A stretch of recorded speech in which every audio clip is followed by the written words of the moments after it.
I wanted to talk about one of my favorite new actions that the Warriors have introduced at the beginning of May, and it's meant to be a counter to the trapping defenses that teams throw at Steph Curry. So here's a typical traditional response to trapping or hard shows. So in this play, Juan Toscano-Anderson comes a long way to set this screen for Steph Curry. And because he's coming from such a long way, his defender takes a long time to catch up to him. And that means that they can't put a full trap on Steph Curry. Here he comes to set the screen. Defender's a little bit late there. The defender steps up to show hard to stop Steph Curry from turning the corner. And now this is the traditional response. You've got two defenders on Steph. Juan Toscano-Anderson rolls, and Steph Curry will hit him with a short pass. You are temporarily playing 4-on-3, so that's not bad. But in some ways, that's really good for the defense because the ball is outside of Steph Curry's hands, and that means you have to pull off the 4-on-3. In this case, you've got Mulder spacing here. He can hit a 3, more or less. Bazemore, he can more or less hit a 3. Dre, no, cannot hit 3s. So the defense can collapse and make it hard on our guy Juanito. So it's not as much of an advantage as you think. Would you rather do that, or would you rather Steph Curry be roaming free off the pick and roll? This play works out okay because of good plays. It doesn't just unfold out of the advantage. Two good things happen in this play and one bad thing. So Juan Toscano-Anderson is going to roll, and Mulder is going to cut along the baseline. And Juan Toscano-Anderson will find Mulder for the basket. So that part's good. But in fact, I don't think that would have been possible except the Oklahoma City defense made a mistake. This fellow is pointing to this man, hey, you're supposed to come over here to stop the roller. And so because this guy is late to this spot, Juan is going to be able to get off his pass here. So there's the roll. The rotation comes a little bit late. This fellow is busy telling this guy, hey, you're out of position, which allows Mulder to sneak in from behind. And Juan makes a really nice pass here on a quick read. Very nice. Good finish over a contest. That's not exactly like an open dunk. So the Warriors have been working on different looks to try to take advantage of teams trapping Steph Curry. So there's the pitchbacks, which I'll cover in another video. This time I wanted to take a closer look at this new zigzag pick and roll. Here's an example where it doesn't go so well, but you'll get the idea. So Steph walks it up, and it's going to be pick and roll. Juan is setting the screen. Steph, in theory, should take the screen, but this is the end of the game. They already know that the Pelicans are going to be trapping Steph Curry. This is the literal trap behind half court. That's how annoyed and scared they are of Steph Curry. They're literally trapping him behind half court. The traditional response to this is that Juan Toscano-Anderson will leak out, and then Steph will have to lob a soft pass over these two big defenders who are going to stick up their arms and try to make it super hard. But that's not what happens in this play. Steph immediately sees the trap is coming, and he's going to pass all the way across diagonally here, and Juan Toscano-Anderson is just going to try to beat his man with raw speed. And I think you can see the geometry of what's going to happen here. Because these defenders are so far back, there's a lot of room for Draymond to hit Juan with the pass.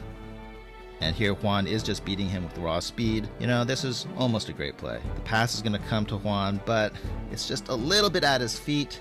I don't know, it might have been a little bit deflected there, I couldn't quite see. Let's just say that Juan catches the pass cleanly, which he does not. Then he's going to drive down middle here. This defender has no chance, this defender's trailing. We have Mulder in this corner, we've got Bazemore in this corner. They're both okay from the corners, and you can see that the defense is just collapsing. Two guys are coming to Juan, so he's going to have his pick of where to throw it.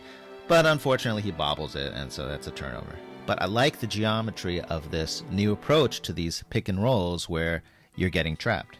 Here's another example. Looney setting the screen. Steph's coming this way. But Houston is already showing their cards. They're just going to jump Steph and just trap him. Instead of Looney trying to leak out here and get the pass over, I mean, that's not a bad play. I think Looney can make the decision, but do you really want this to be your bread and butter of Kevon Looney's handle and decision-making on the short roll against a scrambling young Rockets defense? So instead, using the zigzag approach, I think you can tell what's going to happen. Draymond stationed here as the release. The pass is going to zigzag through Draymond, and then Looney's going to cut hard and fast. It's a pretty good angle here. Lots of places that Draymond could pass it to the cutting Looney.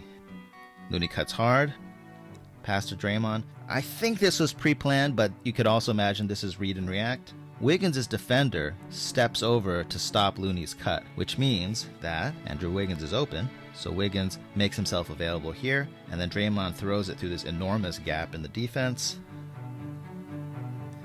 And Wiggins cans it. Here's another variation on the zigzag. You can see it unfolding. Looney's about to screen here. These two defenders are circling like sharks. Draymond is getting ready to receive the release. So Steph forces the trap, or the hard show, whatever you want to call this. Looney's cutting hard. Ball's coming to Draymond. But Draymond reads this defensive reaction. He sees that Draymond's defender has basically switched to cover Looney. So last time it was Wiggins' defender who rotated, so they've already adjusted. Now Wiggins' man is staying home. Draymond's man is rotating to cover Looney, which turns this into essentially a pitchback. So now it's just a matter of speed. So Steph is going to come here.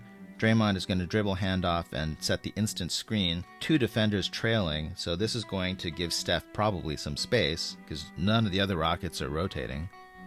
There's the pitchback. Olynyk actually trails Looney to recover to Looney. I don't know if that's the best move either, because that leaves Draymond and Steph attacking this one defender. 2-on-1. Steph knows how to do this. He accepts the screen, reuses the screen, and swish. Here's another variation.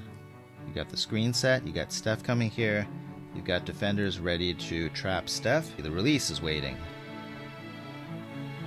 There's the release. Looney does cut hard, but Lonzo makes a good play. He's got his arm out. He's staying with Looney.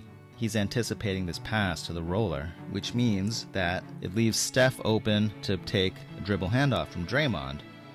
There's a bit of a scramble here, but the Pelicans do a reasonable job.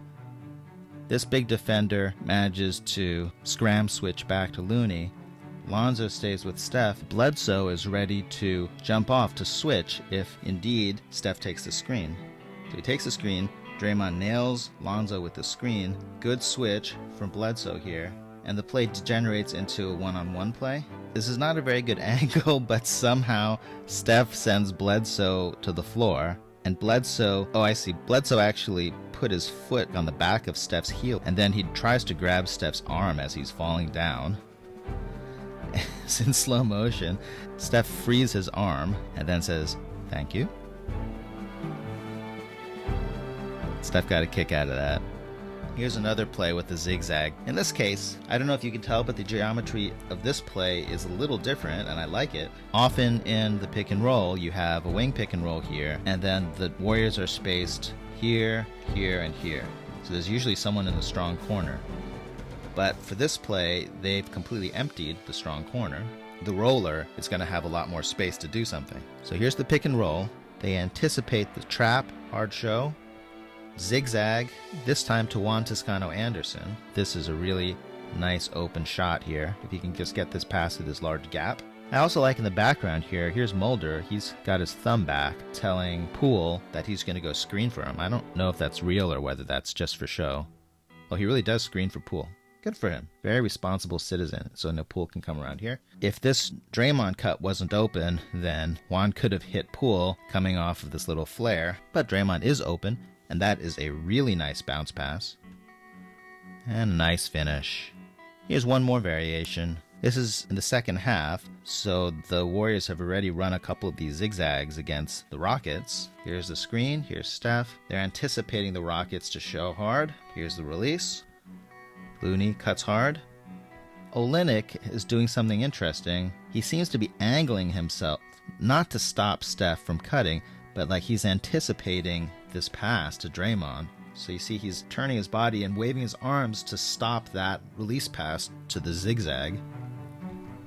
And you can see him even try to jump that passing lane. He's came full on here with arms out. And Steph just, instead of zigging or zagging, Steph zogs, and he throws it directly to Looney on the short roll. Draymond immediately sees what's going on, and now Houston is in a bit of trouble. Steph has drawn two defenders here. This really is a 4-on-3. Wiggins is a decent shooter from the corner. Bazemore is okay. So Looney and Draymond are being covered by this one defender. Draymond tries to force the defender to choose by cutting hard. Looney finds him, and this is a dunk.